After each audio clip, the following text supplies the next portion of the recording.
I started my gardening journey with square foot gardening methods and I've never looked back. Square foot gardening is the best way to get the most out of your gardening space. And in today's video, you'll learn what square foot gardening is. I'll share the benefits of using this method, including the ones that have surprised me. And I'll give you a year's worth of square foot gardening plans.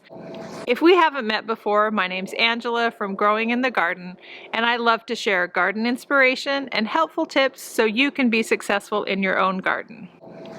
Square foot gardening was invented by Mel Bartholomew and introduced in his book, Square Foot Gardening. It's a simple system that allows you to garden using square foot sections rather than traditional rows or beds. Each raised bed is divided up into squares, and then within each square, you can plant a certain number of crops. I began my gardening journey in 2008 by attending a square foot gardening class, buying the book, and getting started.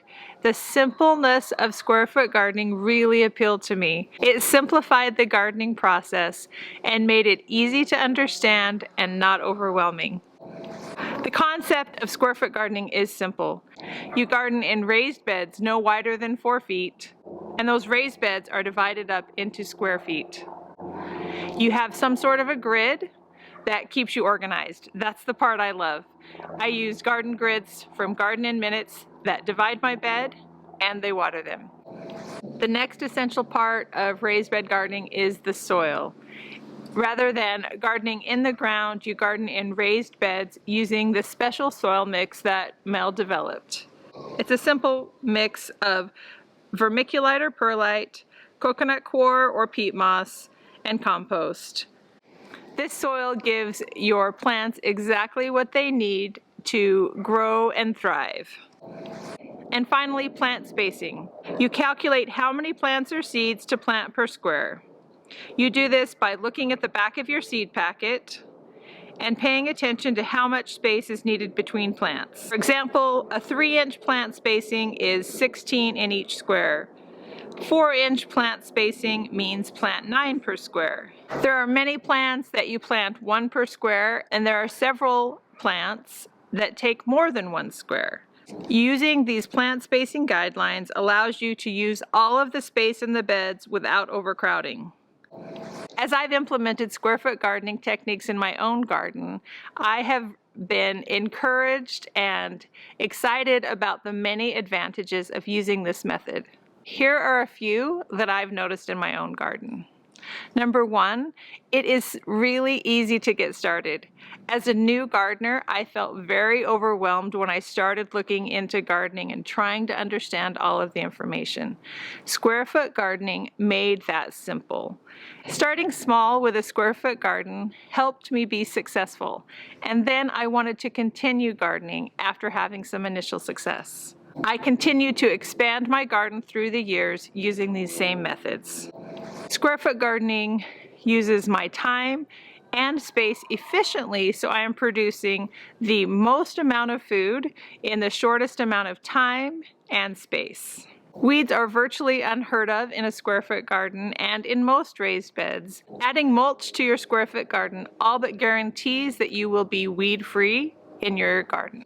Another advantage is that it naturally implements companion planting practices.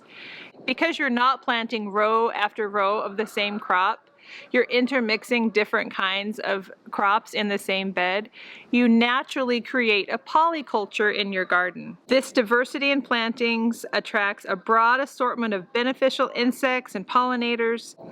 One of the reasons I feel like my garden has been successful and continues to have success is because of the natural polyculture that results from using square foot gardening techniques. And finally, my favorite advantage to square foot gardening is healthier plants. With correct plant spacing and natural polyculture, the plants in my garden are healthier and happier and less prone to pressure from disease and pests. Following the plant spacing guidelines with the garden grids allows for proper spacing between plants. This prevents overcrowding, which causes plants to compete for limited sun, water, and nutrients. I've been using square foot gardening since 2008, and using that experience, I created square foot garden plans for you to use in your garden. These are available for free for download on my website. I want to share what I've learned about square foot gardening with you so you can be successful. Here are a few of the principles that I have tried to implement into these planting plans. Companion planting by adding flowers and herbs to each bed. I've tried to make the most of the natural polyculture benefits of square foot gardening. I also take into account the changing seasons and interplanting quicker growing crops with ones that take longer. I also utilize trellises and other types of vertical gardening to maximize the space and also have healthier plants. In some areas, pepper plants and eggplants will live for several seasons, and I take that into account in these garden plans. These plans are free and available on my website. Implementing square foot gardening principles and practices helps your garden be successful. Thank you so much for watching.